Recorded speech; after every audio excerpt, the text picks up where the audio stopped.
দি Acme laboratories লিমিটেডের সৌজন্যে আপনারা দেখছেন নিউজ গ্যালারি। এটি নিউজের রোজ রাতের নিয়মিত আয়োজন। আমরা এই অনুষ্ঠানে মূলত দিন শেষে দিনের প্রধান প্রধান খবরগুলোকে এক ধরনের সারসংক্ষেপ করবার চেষ্টা করি এবং গত প্রায় 2 মাসেরও বেশি সময় ধরে মূল খবর বলতে করোনা ভাইরাস পরিস্থিতি। আমরা এই অনুষ্ঠানে কথা বলছি দেশে এবং দেশের বাইরে সারা বিশ্ব জুড়ে যারা করোনা ভাইরাসের বিরুদ্ধে সামনে থেকে লড়ছেন, সেই চিকিৎসক এবং স্বাস্থ্যকর্মী, পাশাপাশি বিভিন্ন পেশাজীবী যারা করোনা ভাইরাসের কারণে স্থবির হয়ে পড়া অর্থনীতির বিভিন্ন খাতের যে পরিস্থিতি সেগুলো তারা পর্যবেক্ষণ করছেন এবং এই ক্ষতি সামলে ওঠার জন্য তারা কি পরিকল্পনা করছেন সেই পর্যবেক্ষণ ভাবনাগুলো আমরা শুনে নেবার চেষ্টা করি সেই পেশাজীবীদের কাছ থেকে। আজকেও আমরা আলোচনা শুরু করব চিকিৎসকদের সঙ্গে। আমরা প্রথমে যেতে চাই চট্টগ্রামে। চট্টগ্রাম মেডিকেল কলেজ হাসপাতালের মেডিসিন বিভাগীয় প্রধান অধ্যাপক ডাক্তার সুজত পাল, তিনি আমাদের সঙ্গে আছেন। আমরা তার সঙ্গে আলাপ করতে চাই। ডাক্তার সুজত পাল, অনেক ধন্যবাদ আপনাকে আমরা আমাদের এই আয়োজনে যুক্ত করছি। তো আমরা গত প্রায় 2-3 মাস ধরে করোনা ভাইরাস পরিস্থিতি নিয়ে যে আমাদের একটি সামগ্রিক লড়াই, সেই লড়াইয়ে তো আমাদের এক ধরনের একটা অবস্থান তৈরি হয়েছে, আমাদের জানার পরিধি অনেক বেড়েছে, চিকিৎসকরা অনেক কিছু নতুন তথ্য নতুন প্রযুক্তিও জানছেন করোনা ভাইরাসের বিরুদ্ধে কিভাবে মানুষের জয় হবে। তো আমরা একটু বাংলাদেশের বর্তমান প্রেক্ষাপটে যদি আসি, যেখানে আমরা দেখছি যে প্রতিদিনই আক্রান্ত রোগীর সংখ্যা লাফিয়ে লাফিয়ে বাড়ছে এবং একই সঙ্গে মৃত্যুর হারটাও কিন্তু আমাদেরকে উদ্বেগে ফেলছে। তো এরকম পরিস্থিতিতে আমরা দেখছি যে বিপুল সংখ্যক মানুষ কিন্তু নানা উপায়ে, গণপরিবহন যদিও বন্ধ, নানা উপায়ে তারা গ্রামের বাড়িতে ছুটছেন যে যেভাবে পারছেন। তো এরকম একটি পরিস্থিতিতে করোনা ভাইরাস পরিস্থিতি বাংলাদেশে কিভাবে আপনি পর্যবেক্ষণ করছেন, আমরা প্রথমে সেটি শুনতে চাই। ধন্যবাদ নরস আমাকে সুযোগ দেওয়ার জন্য। আসলে আপনারা যেটা বলছেন, বাইরের দেশের তুলনায় আমাদের দেশে কিন্তু এত বেশি ডেথ নাই। এটা আমি জনগণকে মানে সজাগ হওয়ার জন্য, আতঙ্কিত না হওয়ার জন্য বলছি। অবশ্যই সজাগ থাকতে হবে। সজাগ থাকতে হবে কেন? কারণ এটা অত্যন্ত ছোঁয়াচে এবং এটা নোভেল করোনা ভাইরাস, যেহেতু এটার গতি প্রকৃতি কি হবে এটা আমরা জানি না আসলে। এই জন্য অত্যন্ত সজাগ থাকতে হবে।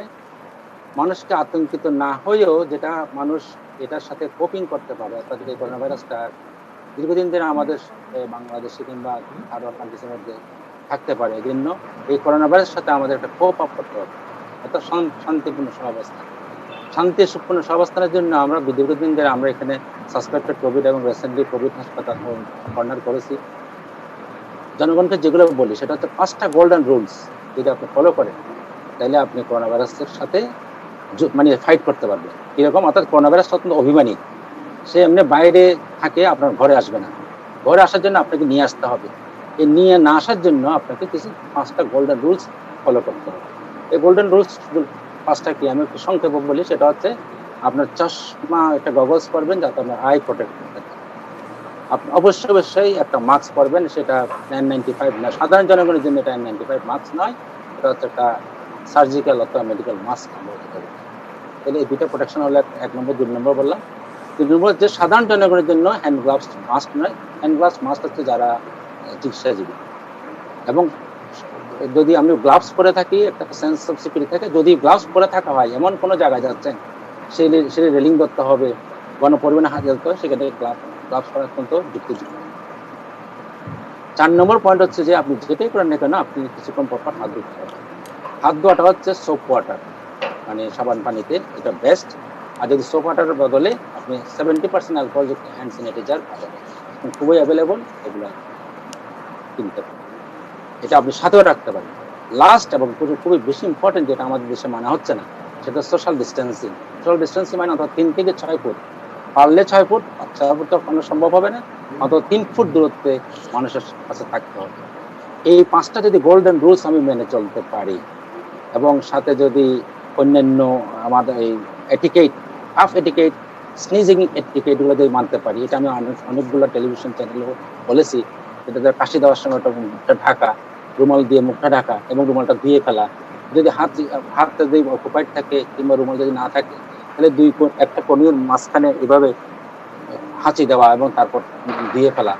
এই এটিকেট গুলো যদি মেনটেন করতে পারি, তাহলে আমরা এই করোনার সাথে আমরা সম্পূর্ণ সহাবস্থানে থাকতে পারবো, অর্থাৎ করোনা আমাদের আক্রান্ত করার সুযোগ কম হবে। লাস্টে এটাই বলি, করোনা ইয়াং পেশেন্টদেরকে বলা হয় কোমরবিডিটি যাদের আছে, ডায়াবেটিস এবং যারা স্টেরয়েড খান, এবং বয়স্ক ডেঙ্গু বেশি হয়। কিন্তু আমাদের দেশে আমি একটা রিপোর্ট আজকে যেমন রিপোর্ট দেখলাম, সেটা হচ্ছে ৫১ থেকে ৬০ বছর বয়সে দেখলাম যে ৮ জন মৃত্যু হয়েছে। কিন্তু আমাদের দেশে একটু ইমিউনোডেফিসিয়েন্সি কোন বয়সে ক্ষতি এটা আমরা বুঝতে পারি না, যেহেতু আমাদের সবাইকে সজাগ থাকতে হবে। এতটুকুই আমার বক্তব্য। Thank you. জি, আমরা না আপনার কাছে আমাদের আরো কিছু প্রশ্ন আছে। আপনি যে পয়েন্টগুলো বললেন সেগুলো আসলে বহুবার বলা হচ্ছে, বারে, হ্যাঁ, বারে বলা আমাদের হচ্ছে। স্বাস্থ্য বিশেষজ্ঞরা হ্যাঁ, মনে করিয়ে দিচ্ছেন এবং আমরাও হ্যাঁ, গণমাধ্যম থেকে সেই বিষয়গুলো বারবার একটু দর্শকদের কাছে পৌঁছে দিতে চাই। নিশ্চয়ই তারা যেন সতর্ক থাকেন। আমরা আরেকটা থাকে। বিষয়টা আপনার কাছে শুনবো যে গত বছরের অভিজ্ঞতা থেকে আমরা দেখেছি যে ডেঙ্গু পরিস্থিতি ঠিক এই সময়টাতে কিন্তু বেশ ভয়াবহ আকার ধারণ করেছিল, আপনার যদি মনে আছে। তো এবার আমরা হ্যাঁ, দেখছি যে ডেঙ্গুর প্রাদুর্ভাবও কিন্তু ঢাকা সহ কিছু, কিছু এলাকায় দেখা দিতে শুরু করেছে। অনেকে একই সঙ্গে করোনা ভাইরাস এবং ডেঙ্গুতে আক্রান্ত হচ্ছেন কিনা সেই বিষয়টিও আলোচনায় আসছে। তো যদি এই ব্যাপারটিও ভয়ঙ্কর হয়ে ওঠে, করোনা ভাইরাস ধীরে ধীরে পিকে উঠছে, ডেঙ্গুটাও যদি পিকে উঠতে শুরু করে, তাহলে সারা দেশের বিশেষ করে ঢাকার স্বাস্থ্য ব্যবস্থাটা কোথায় গিয়ে দাঁড়াবে এবং সেটা আমরা কিভাবে মোকাবেলা করব? না, এটা একটা সুন্দর প্রশ্ন এবং এটা আমরাও করি। গত বছর আমি চট্টগ্রাম মেডিকেল কলেজেও ছিলাম এবং ডেঙ্গু আ আ মানে কর্নারের না আমি তদারকিতে ছিলাম। এই সময়ে আমরা প্রচুর ডেঙ্গু পেয়েছিলাম গত। কিন্তু আমি একটু আশ্চর্যজনকভাবে লক্ষ্য করতেছি, মানুষের কনসাসনেস এর জন্য হোক কিংবা সিটি কর্পোরেশন কিংবা অন্যান্য প্রতিষ্ঠানের ইয়ের জন্য এক্টিভিটিস এর জন্য এবার ডেঙ্গু আমরা এত পাচ্ছি না। হয়তো এমন একটা সময় আসবে যখন ডেঙ্গু এবং হবে, তখন আমরা ২ টাকেই আপনারা জানেন ২ টাই ভাইরাস কিন্তু। এবং এই ভাইরাসগুলো হচ্ছে কিন্তু কাছাকাছি ভাইরাস। এজন্য একটা জিনিস আমি আমার অভিজ্ঞতা থেকে বলছি, একটা রোগী আমাকে বলল, "স্যার আমার ডেঙ্গু পজিটিভ, করোনা ভাইরাসও পজিটিভ।" এটাতে আপনারা একটু মিসগাইডেড যাতে সাধারণ জনগণ না হয়। ডেঙ্গু ভাইরাস যেমন আপনাদের যারা করোনা ভাইরাস এফেক্টেড, তাদের অ্যান্টি ডেঙ্গু অ্যান্টিবডির মধ্যে কিছু অ্যান্টিবডি একটু থাকতে পারে। কারণ এগুলো কাছাকাছি ভাইরাস। এজন্য এটা দিয়ে জাজ না করে please go to the doctor. Doctor নিজে জাজ করবে। যখন প্লেটলেট কাউন্ট কমে যাবে, ওটারও একটা চিকিৎসা আছে, যেমন প্লাজমা লিকেজ। প্লেটলেট কাউন্ট কমে এবং প্লাজমা লিকেজটাকে প্রিভেন্ট করার জন্য আমরা একটা চিকিৎসা দিই, সাপোর্ট দিতে হয়, ফ্লুইড দেওয়া। আবার করোনা ভাইরাসের জন্য বেশি ফ্লুইড যাতে না হয় এটা আমরা এজন্য যাদের ডেঙ্গু এবং করোনা ভাইরাস ২ টা এফেক্ট হবে এবং অবশ্যই এটা আপনারা নিজেরা টেস্ট করবেন না, নিজেরা জানবেন না। আপনার নিকটস্থ হাসপাতালে যাবেন এবং এই কথাটাও আমি বলি হাসপাতাল কর্তৃপক্ষকে এবং সবাইকে আমরা বলি, এই এখন ডেডিকেটেড কোভিড হসপিটাল বলে কোনো কথা থাকবে না কয়েকদিন পরে। সব হাসপাতালে কোভিড, নন কোভিড এর সংস্থান থাকতে হবে এবং কোভিড গুলোর আলাদা সেপারেট রুম থাকতে হবে। ডেঙ্গুর জন্য যেমন আমরা গতবার করেছিলাম, আলাদা কর্নার করেছিলাম। এজন্য প্রত্যেকটা হাসপাতালে একটা আলাদা কর্নার করে ফেলতে হবে, যেখানে কোভিডের চিকিৎসা চলবে এবং কোভিডটা যাতে অন্যদের সংক্রমণ না হয়। এদিকে আগেগুলো কথাগুলো বললাম, এজন্য সব পানি থাকতে হবে। এজন্য অবশ্যই ডাক্তারদের সাথে একটু যোগাযোগ করলে আপনার অনেক ভালো থাকতে পারবেন আমি মনে করি আরকি। এটা আপনি হচ্ছে আমার একদম বক্তব্য। যথার্থই বললেন এবং যে পরামর্শটি দিলেন যে শেষ পর্যন্ত ভরসা কিন্তু চিকিৎসকরা এবং তাদের ইয়েস, পরামর্শটাই শেষ কথা। Doctor yes. সুজত পাল, আপনাকে অনেক ধন্যবাদ। আপনি আমাদের সঙ্গে এই আলোচনায় যুক্ত হলেন। Thank you very much. আপনাকেও ধন্যবাদ। অসংখ্য জি, ধন্যবাদ। আমরা কথা বলছিলাম চট্টগ্রাম মেডিকেল কলেজ হাসপাতালে মেডিসিন বিভাগের বিভাগীয় প্রধান অধ্যাপক ডক্টর সুজত পাল। তিনি আমাদেরকে বলছিলেন যে সেই পুরনো কথাগুলোই, যেগুলো আসলে বারবার আসলে আমাদের চিকিৎসকরা মনে করিয়ে দিচ্ছেন যে কিভাবে করোনা ভাইরাসের প্রকোপ থেকে আমরা নিজেদেরকে সুরক্ষিত রাখতে পারি, সেই বিষয়গুলো তিনি আবারও মনে করিয়ে দিলেন। আবার ডেঙ্গু পরিস্থিতি নিয়েও তিনি কিন্তু কয়েকটি ভালো পরামর্শ দিলেন। শেষ কথা হলো চিকিৎসকদের পরামর্শ নিতে হবে। আমরা আরও একজন চিকিৎসকের সঙ্গে যুক্ত হতে চাইছি, তবে একটা ছোট্ট বিরতি নিয়ে ফিরে এসে সঙ্গে থাকবেন।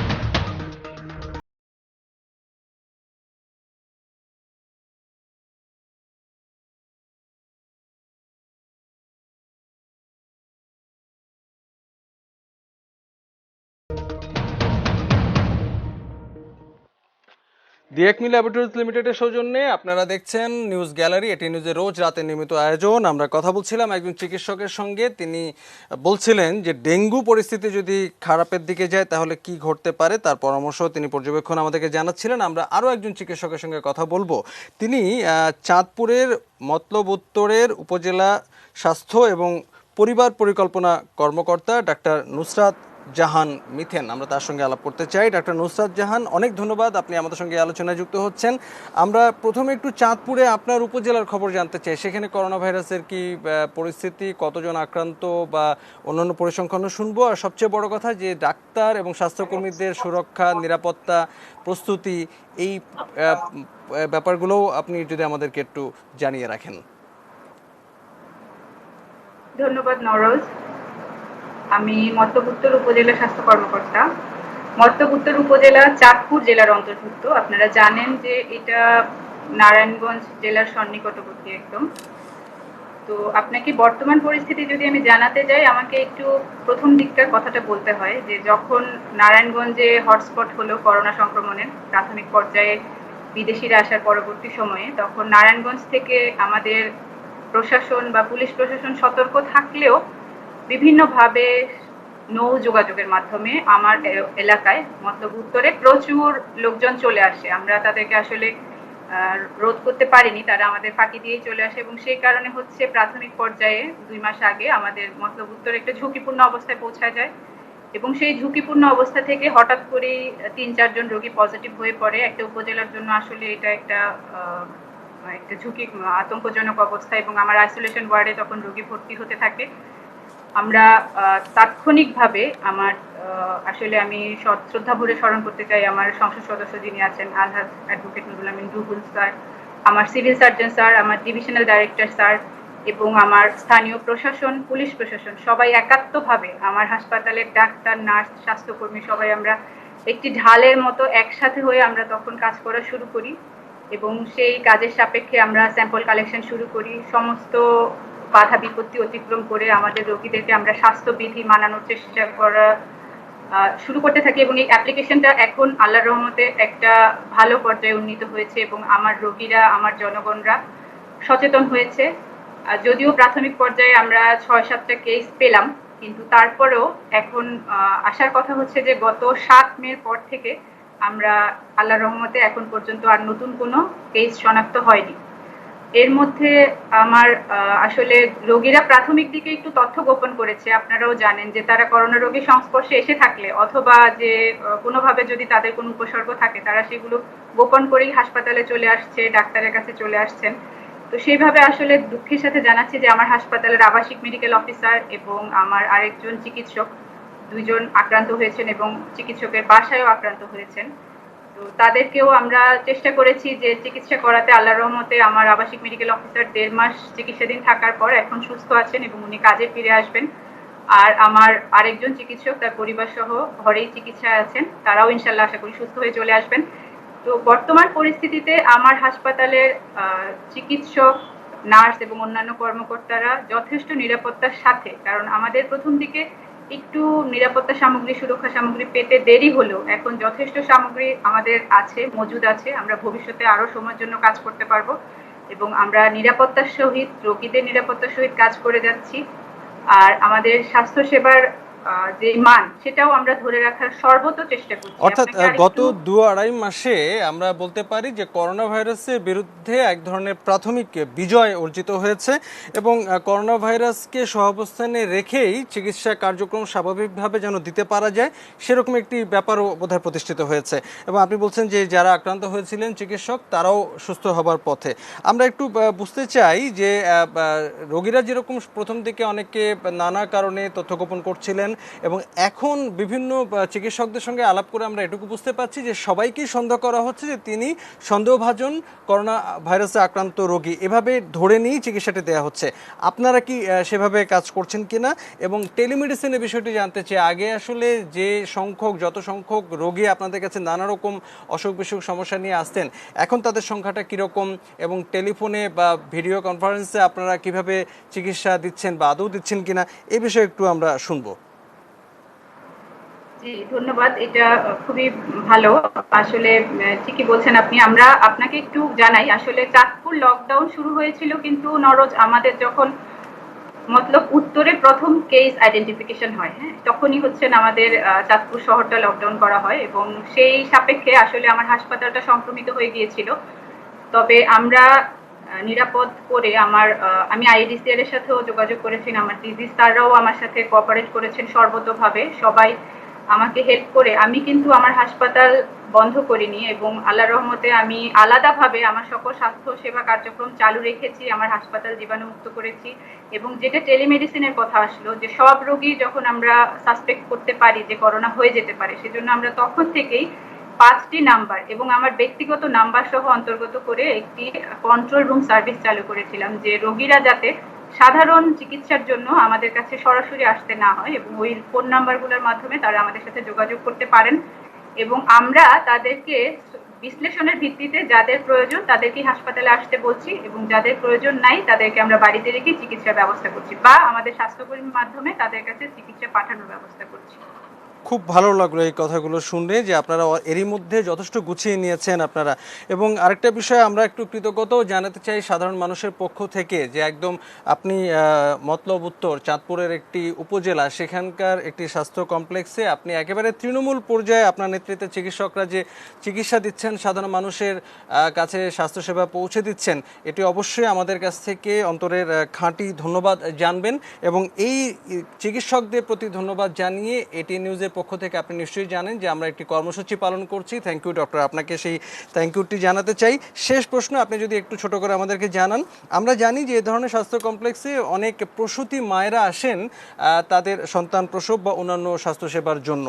তো এরকম কোনো ঘটনা কি আসলে ঘটেছে যে করোনা ভাইরাসে আক্রান্ত কোনো মা তিনি সন্তান প্রসব করছেন বা এই ধরনের কোনো চিকিৎসা নিতে এসেছেন, বা এই ধরনের ঘটনা যদি হয় বা হতে পারে এরকম কোনো প্রস্তুতি কি আপনারা কিভাবে নিচ্ছেন? আপনাকে সত্যি ধন্যবাদ। আমি নিজেও আসলে গাইনোকোলজিস্ট ডিসিপ্লিনের ডাক্তার। আমি আমি আসলে আমার মাননীয় প্রধানমন্ত্রীর কাছে শেখার আছে অনেক কিছু। উনি দুর্যোগের মুহূর্তে বাংলাদেশের সব দিকে যেভাবে সাপোর্ট করে যাচ্ছেন, আমরা আসলে তার নেতৃত্বেই শিখে যাচ্ছি যে দুর্যোগ আসলে আমার বাকি সবকিছু ছেড়ে দেওয়া যাবে না, ফেলে দেওয়া যাবে না। দুর্যোগও মোকাবেলা করতে হবে, তার সাথে আমার ঘর সংসারের বাকি কাজগুলোকে আমাকে চালিয়ে নিতে হবে। তো প্রসূতি মায়েরাও আমার একান্তই কাছের এবং তাদের নিরাপত্তার ব্যবস্থা করাও আমার দায়িত্বের মধ্যে পড়ে।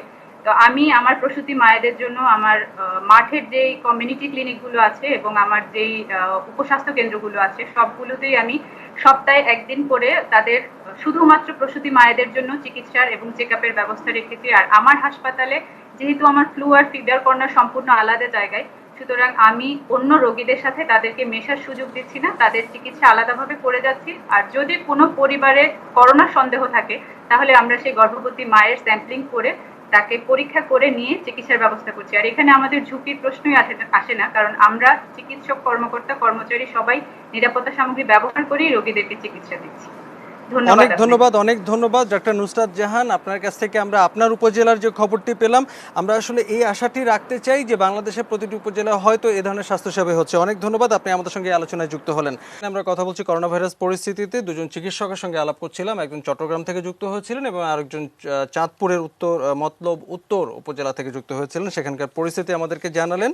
আমরা প্রতিদিনই চেষ্টা করি কোনো না কোনো পেশাজীবীর সঙ্গে আলাপ করতে, বুঝতে যে করোনা ভাইরাসের কারণে প্রত্যেকটি সেক্টর, প্রত্যেকটি ব্যবসায়িক খাত, প্রত্যেকটি খাতই কিন্তু কোনো না কোনোভাবে ক্ষতিগ্রস্ত হয়েছে এবং এই পেশাজীবীরা সেই খাত কিভাবে পর্যবেক্ষণ করছেন, কিভাবে এই ধাক্কাটি সামলে ওঠার কথা ভাবছেন। আমরা আজকে কথা বলতে চাই একটু সংবাদপত্র। আমরা নিশ্চয়ই এরই মধ্যে অনেক আলোচনা শুনছি যে গণমাধ্যম কর্মীরা করোনা ভাইরাসে যেমনটি আক্রান্ত হচ্ছেন এবং এই ঝুঁকি মাথায় রেখেই তারা নিরন্তর চেষ্টা করছেন খবর সংগ্রহ করার কাজে। এবং বিশেষ করে কাগজের সংবাদপত্রের বিষয়টি আমরা যেটা দেখছি যে বেশিরভাগ সংবাদপত্র এরই মধ্যে ওয়ার্ক ফ্রম হোম পদ্ধতিতে কাজ করছে এবং সংবাদপত্রের প্রকাশনার ক্ষেত্রে এক ধরনের বড় চ্যালেঞ্জ তাদেরকে মুখোমুখি হতে হয়েছে। এবং অনেক সংবাদপত্র তারা ডিজিটাল উপস্থিতির দিকেও মনোযোগ দিচ্ছে এবং তাদের অনলাইন প্রেজেন্স, অনলাইনে তাদের নিউজ দেবার কাজগুলো, অংশগ্রহণগুলো তারা অনেক বাড়িয়েছে। আমরা এই বিষয়গুলো নিয়ে একটু আলাপ করতে চাই দ্য ডেইলি স্টারের হেড অফ মার্কেটিং তাজদিন হাসানের সঙ্গে। তিনি আমাদের সঙ্গে আছেন।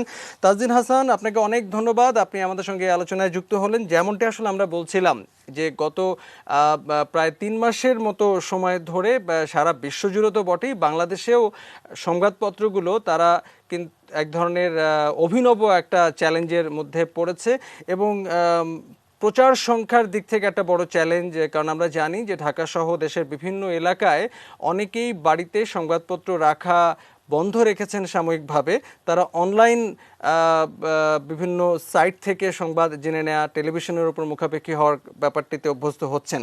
তো এই পরিস্থিতিটা একটু আগে আপনার কাছ থেকে শুনতে চাই যে পরিস্থিতির বিরূপ প্রভাব যেটি গত কয়েক মাস ধরে আপনারা প্রত্যক্ষ করছেন, সেটি আপনারা কীরকম দেখলেন এবং কী ধরনের ব্যবস্থা নিচ্ছেন এই প্রভাবটিকে কিছুটা সামাল দেবার। জি, ধন্যবাদ আপনার প্রশ্নটির জন্য। এটা নিয়ে আসলে কোনো দ্বিমত নেই যে প্রিন্টের সার্কুলেশন আমাদের কমে গেছে, প্রায় 70% মতো আমাদের সার্কুলেশন কমে গেছে। ইনিশিয়ালি এটা আরো বেশি ছিল। তো আমাদের অলমোস্ট আমরা এখন 15,000 কপি করে পার ডে ডেইলি স্টার থেকে আমরা সার্কুলেট করছি। সো আমরা জিনিসটাকে যেভাবে দেখছি, আপনার দুইটা আঙ্গিকে আমরা কথা বলতে চাই। একটা হচ্ছে একটু আগে আপনি ওয়ার্ক ফ্রম হোম নিয়ে কথা বলছিলেন। আমরা মনে হয় daily star is the first news paper, আমি বলবো, যারা আমরা প্রথম ওয়ার্ক ফ্রম হোম পলিসিতে আমরা গিয়েছিলাম এবং গত অলমোস্ট 40 to 50 ডেজ আমরা ওয়ার্ক ফ্রম হোম পলিসিতে আছি। এটা একটা বড় কারণ হচ্ছে আমরা গত বছরই একটা টেকনোলজিতে একটা বড় ইনভেস্টমেন্ট করেছিলাম, যে আমাদের টোটাল নিউজ ফিল্ড লেভেল থেকে একদম প্রিন্টে যাওয়া পর্যন্ত টোটাল প্রসেসটাকে আমরা অটোমেশনের মাধ্যমে নিয়ে এসেছিলাম, নিউজ রুম অটোমেশন যাকে বলে। তো যেটা সুফল আমরা বলবো যে আজকে ক্রাইসিস মোমেন্টে আমরা পাচ্ছি। আর সেকেন্ড যে কথাটা আপনি বললেন যে এখন এই সার্কুলেশনের চ্যালেঞ্জটাকে আমরা কিভাবে নিচ্ছি, ডেফিনেটলি এটাকে আসলে কাউন্টার করার কিছু নেই। We are facing this challenge. আমরা জানি যে এভিয়েশন ইন্ডাস্ট্রি চ্যালেঞ্জের মধ্যে আছে, ট্যুরিজম ইন্ডাস্ট্রি চ্যালেঞ্জের মধ্যে আছে, আমরাও একটা চ্যালেঞ্জের মধ্যে আছি। But at the same time আমি বলবো brighter side of this challenge is that আমাদের অনলাইনে কিন্তু নিউজ কনজাম্পশন বেড়ে গিয়েছে। প্রায় 40 to 50% এখন আমাদের প্রচুর রিডার আসছে অনলাইনে। তো এটার একটা বড় দিক হচ্ছে যে মানুষ আসলে ক্রেডিবল একটা আস্থাযোগ্য নিউজ খুঁজছে এখন ক্রাইসিসের টাইমে। সো ওই জায়গায় ডেইলি স্টার, যেহেতু আমরা গত 29 বছর ধরে আমরা ক্রেডিবল ইন্ডিপেন্ডেন্ট জার্নালিজম করে আসছি, সো আমরা অনলাইনের দিকে আমরা আমাদের ইনভেস্টমেন্টটাকে এখন আমরা বেশি করবো। বাট এখানে আরেকটা চ্যালেঞ্জ আছে, যেটা হচ্ছে সিম্পল, অনলাইনে কিন্তু আপনার মনিটাইজেশন একটা বড় চ্যালেঞ্জ। কারণ অনলাইনে কিন্তু আপনারা কেউ আমাদেরকে, রিডাররা কেউ আমাদেরকে পে করে না অনলাইনে নিউজ পড়ার জন্য। Online content is free. But ভবিষ্যৎ যেদিকে যাবে, একটা সময় আসবে, আমরা অলরেডি ইউএসএ তে আমরা দেখেছি, new York Times, Washington post, ইউরোপে কিছু ডিজিটাল ট্রান্সফরমেশন হয়েছে যেখানে আপনাকে টাকা দিয়ে অনলাইনে নিউজ পড়তে হয়। কারণ আপনি যদি এখন ইন্ডিপেন্ডেন্ট জার্নালিজমকে টিকিয়ে রাখতে চান, সমাজে যদি চান যে নিউট্রাল জার্নালিজম থাকে, জার্নালিজমের চর্চা থাকে, তাহলে আপনাকে অনলাইনে আসতে হলে একসময় পে করে আসতে হবে। আমরা সেদিকে হয়তো যাব। আমাদের প্ল্যান ছিল আপনি বলছিলেন যে অনলাইনে পে করে পাঠকরা তারা খবর পড়বেন, এটি যেমন একটি ধারণা। আর মুদ্রিত যে সংবাদপত্র, সেটির আয়ের একটি বড় বা প্রধান মাধ্যম ছিল বিজ্ঞাপন। তো বিজ্ঞাপনকে কেন আসলে অনলাইনের এই আয়ের একটি বড় মাধ্যম হিসেবে আমরা দেখছি না? খুবই ভালো একটা প্রশ্ন করেছেন আপনি। এই প্রবলেমটা কেন আমরা সাবস্ক্রিপশনে যাচ্ছি, কেন বিজ্ঞাপনের দিকে যাচ্ছি না, এটা একটা বড় কারণ হচ্ছে, আপনি যদি গ্লোবালি চিন্তা করেন, সারা ওয়ার্ল্ডে পুরো ডিজিটাল অ্যাডভার্টাইজমেন্ট মার্কেটে 70% শেয়ার নিয়ে যাচ্ছে হচ্ছে গুগল এবং Facebook. So it's not like print. ডিজিটালের জায়গাটা হচ্ছে মানুষ যেখানে বেশি টাইম স্পেন্ড করছে, অ্যাডভার্টাইজার বা ব্র্যান্ডরা সেখানেই স্পেন্ড করছে। সো যেহেতু আমাদের টাইম স্পেন্ডের কম্পোজিশনটা যদি আমরা তাকাই, সেটা অনেক বেশি হচ্ছে গুগল এবং ফেসবুকে। 70% মার্কেটে তারা নিয়ে যাচ্ছে। রেস্ট যে 30% মার্কেট আছে, সেই মার্কেটে ইমেল মার্কেটিং থেকে শুরু করে পাবলিশার এবং তারা সবাই আসছে। সো এই 30% মধ্যে ফর এক্সাম্পল ডেইলি স্টার হয়তো 5% বা 4% একটা মার্কেট আছে। এই 5% এবং 4% আপনি যদি প্রিন্টের অ্যাডভার্টাইজমেন্ট চিন্তা করেন, তার 1/10 তো না, ভেরি ইনসিগনিফিকেন্ট। সো ওই জায়গা থেকে আপনি যদি ফিউচারে জার্নালিজমকে আপনি যদি 300-400 জনের একটা টিম চালাতে চান, একটা অফিস রাখতে চান, এই ধরনের ডিজিটাল বিজনেস মডেল দিয়ে আপনি ফিউচারে সার্ভাইভ করতে পারবেন না। সো ফিউচারের advertisement model is not a sustainable model. So যে কারণেই হচ্ছে নিউ ইয়র্ক টাইমস এবং ওয়াশিংটন পোস্ট, তারা যখন এটা রিয়েলাইজ করেছে, তারা সবাই সাবস্ক্রিপশন মডেলের দিকে গিয়েছে। So subscription model is the ultimate destination. ওই জায়গাতে আমাদের যেতে হবে। হয়তো আমরা 10 বছর পরে যাওয়ার একটা প্ল্যান ছিল আমাদের, বাট এই কোভিড-19 এসে আমাদের সেই যাওয়াটাকে হয়তো ত্বরান্বিত করবে আর কি, সেটাই। এটা একটা খুব বড় আলোচনা, আপনি যে আলোচনাটি বললেন এটি নিয়ে আমরা হয়তো একদিন একটু বড় করে আলোচনা করবার চেষ্টা করবো। আজকে যেহেতু সময় অল্প, ফলে সবগুলো বিষয় আমরা একটু একটু করে শুনে নিতে চাই। যদি অনলাইনের দিকেই যদি শেষ পর্যন্ত আমাদের গন্তব্য হয়ে থাকে এবং করোনা ভাইরাসের কারণে যদি পরিস্থিতি এমন হয় যে মুদ্রিত সংবাদপত্রের ভবিষ্যৎ ক্রমশ সংকীর্ণ বা সংকুচিত হয়ে আসছে, সেক্ষেত্রে একটা নিউজ পেপার বা মুদ্রিত সংবাদপত্রের বিভিন্ন বিভাগে অসংখ্য মানুষ কাজ করেন, যারা কেবলমাত্র মুদ্রিত সংবাদপত্রেই কাজ করতে পারেন, এখানেই তার পেশা, তাদের ভবিষ্যৎ সেক্ষেত্রে কি হবে? আবার কাজের ক্ষেত্রে আপনি যেটি বলছিলেন যে আমরা দীর্ঘদিন দেখে এসেছি যে বিপুল সংখ্যক মানুষ কারফিউ, হরতাল, ঝড়ঝঞ্ঝা সব উপেক্ষা করে তারা কিন্তু সংবাদপত্র অফিসে এসে তারা কাজ করতে এক ধরনের স্বাচ্ছন্দ্য বোধ করতেন, এভাবেই তারা অভ্যস্ত ছিলেন। করোনা ভাইরাস তাদেরকে বাড়িতে বসে কাজ করার একটা অভ্যাস তৈরি করতে শুরু করেছে এবং আপনারা বলছেন যে কিছুদিন আগে আপনারা এই বিষয়ে প্রযুক্তিগত একটি বড় ধরনের বিনিয়োগ করেছেন। তো শেষ পর্যন্ত করোনা ভাইরাস যদি আরো দীর্ঘায়িত হয়, এই পরিস্থিতি যদি আরো দীর্ঘায়িত হয় এবং সংবাদপত্র যেটি ছাপা হচ্ছে সেটির চাহিদা যদি আরো কমতে শুরু করে, মানুষ যদি অনলাইনে অভ্যস্ত হয়ে পড়ে, সেক্ষেত্রে ওটার ভবিষ্যৎ কি হতে পারে আপনার কাছে কি মনে হয়?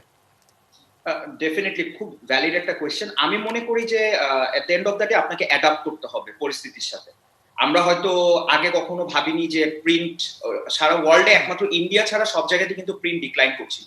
সো আমরাও ধরে নিচ্ছিলাম যে আগামী 15 বছর হয়তো প্রিন্টের একটা এক্সিস্টেন্স থাকবে। সো ধরে নেওয়া যাচ্ছে যে প্রিন্টের এক্সিস্টেন্সও একটা হুমকির মুখে থাকবে খুব স্বভাবতই আগামী 4-5 বছরে।